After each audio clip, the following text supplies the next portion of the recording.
পুরো পৃথিবী জুড়ে বাজছে তৃতীয় বিশ্বযুদ্ধের দামামা। আর এরই মধ্যে আমাদের হাতে এসেছে গুরুত্বপূর্ণ আপডেট আন্তর্জাতিক সংবাদ।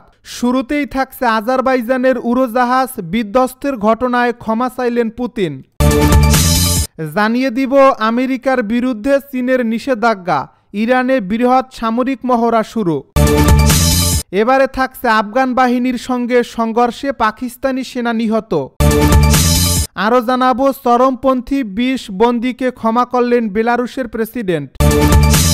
সব শেষে জানিয়ে দিব নিজেদের সেনাবাহিনীর বিমান হামলায় নাইজেরিয়ায় ১০ বেসামরিক নিহত। শুনছিলেন হাতে পাওয়া আপডেট সংবাদের শিরোনাম, এবারে বিস্তারিত। তবে তার আগে অনুরোধ রইল ভিডিওটিতে একটি লাইক দিন এবং কমেন্ট করে জানিয়ে দিন ভিডিও সম্পর্কে আপনার মূল্যবান মতামত। আরও জানিয়ে দিন ভিডিওটি কোথা থেকে দেখছেন বা কোন জেলা থেকে দেখছেন। আজারবাইজানের উড়োজাহাজ বিধ্বস্তের ঘটনায় ক্ষমা চাইলেন পুতিন। রাশিয়ার আকাশসীমা থেকে আজারবাইজানের একটি যাত্রীবাহী উড়োজাহাজ ভূপাতিত করার ঘটনায় দুঃখ প্রকাশ করেছেন রুশ প্রেসিডেন্ট ভ্লাদিমির পুতিন। এজন্য ক্ষমা চেয়েছেন তিনি। আজ শনিবার ক্রেমলিন এক বিবৃতিতে এ তথ্য জানিয়েছে। তাতে বলা হয়েছে, ইউক্রেনের ড্রোন হামলা প্রতিহত করতে গেলে ভুলবশত যাত্রীবাহী ওই উড়োজাহাজ ভূপাতিত হয়। গত বুধবার আজারবাইজান এয়ারলাইন্সের একটি যাত্রীবাহী উড়োজাহাজ কাজাখস্তানের আক্তাউ শহরের অদূরে বিধ্বস্ত হয়ে অন্তত ৩৮ জন আরোহী নিহত হয়েছেন। উড়োজাহাজটি আজারবাইজানের রাজধানী বাকু থেকে রাশিয়ার চেচনিয়া অঞ্চলের রাজধানী গ্রোজনি যাচ্ছিল।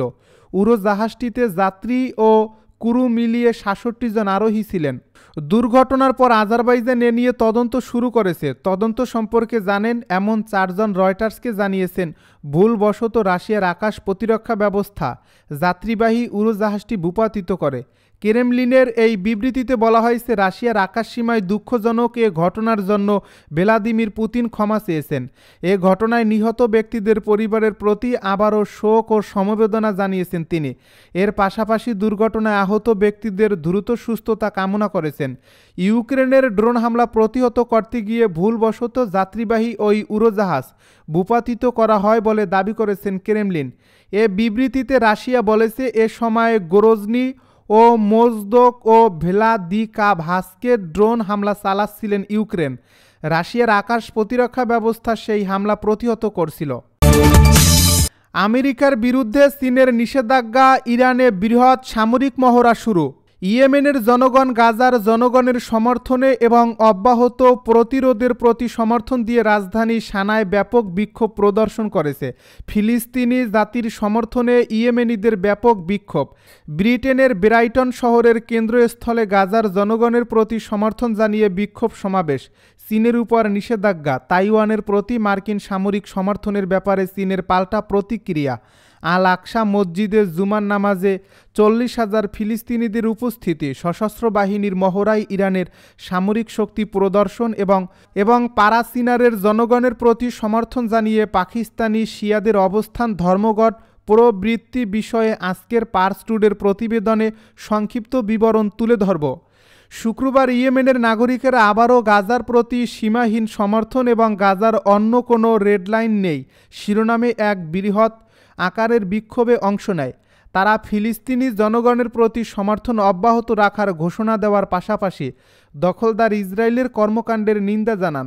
গাজায় ইসরায়েলি আগ্রাসন শুরুর পর থেকে ব্রিটেনের বিভিন্ন শহরের জনগণ ফিলিস্তিনি জনগণের প্রতি সমর্থন জানিয়ে ইসরায়েলি অপরাধযজ্ঞের বিরুদ্ধে বিক্ষোভ প্রদর্শন করে আসছে। এবার তারা গাজার পরিস্থিতির ব্যাপারে ব্রিটেন সরকারের উদাসীনতার বিরুদ্ধে বিভিন্ন প্রতীক ব্যবহার করে প্রতিবাদ জানিয়েছে। ২০২৪ সালের শেষ শুক্রবার অনুষ্ঠিত এই প্রতিবাদ আন্দোলনে ব্রাইটন শহরের একটি প্রধান রাস্তার পাশে কয়েক ডজন বাড়ির জানালা থেকে ফিলিস্তিনি পতাকা প্রদর্শন করা হয়েছে। আফগান বাহিনীর সঙ্গে সংঘর্ষে পাকিস্তানি সেনা নিহত।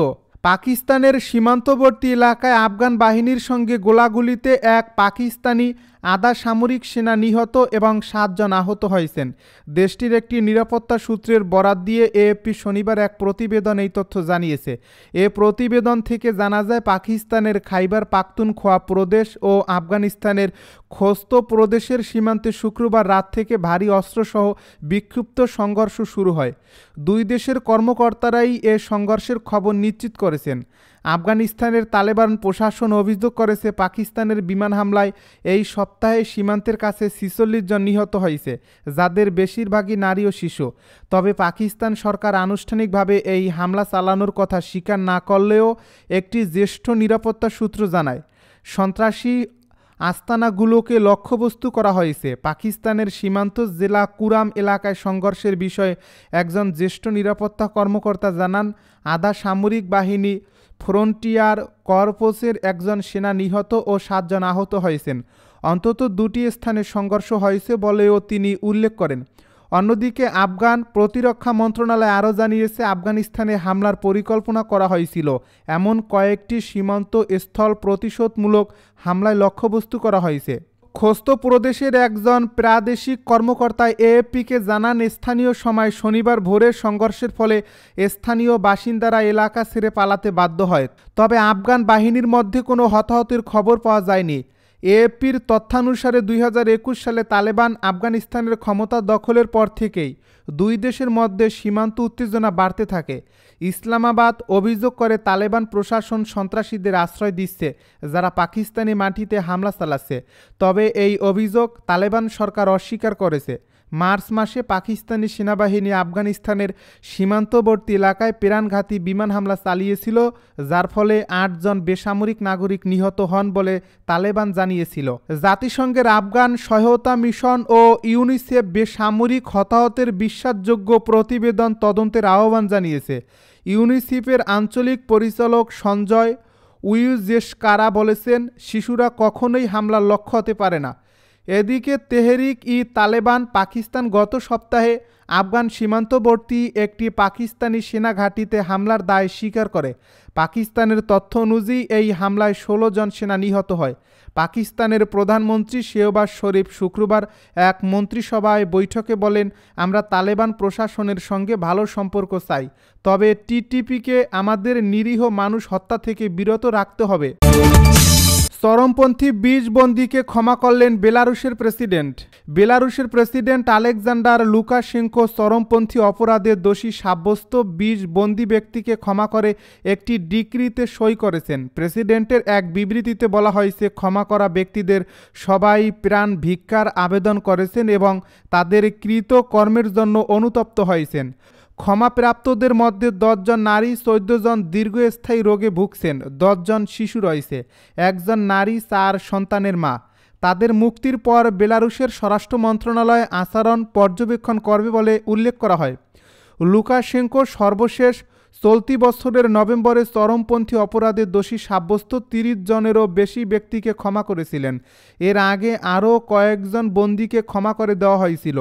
লুকাশেঙ্কো জোর দিয়ে বলেন, 2020 সালে বেলারুশে বিক্ষোভে অংশ নেওয়ার জন্য দোষী সাব্যস্তদের ক্ষমার বিষয়টি পশ্চিমাদের সাথে সম্পর্ক উন্নয়নের প্রচেষ্টা নয়, এর কারণ মানবিক বিবেচনা। নিজেদের সেনাবাহিনীর বিমান হামলায় নাইজেরিয়ায় 10 বেসামরিক নিহত। নাইজেরীয় সেনাবাহিনীর দুর্ঘটনাজনিত বিমান হামলায় উত্তর পশ্চিমাঞ্চলের সোকোটো রাজ্যের 10 জন বেসামরিক নাগরিক নিহত এবং 6 জন আহত হয়েছে।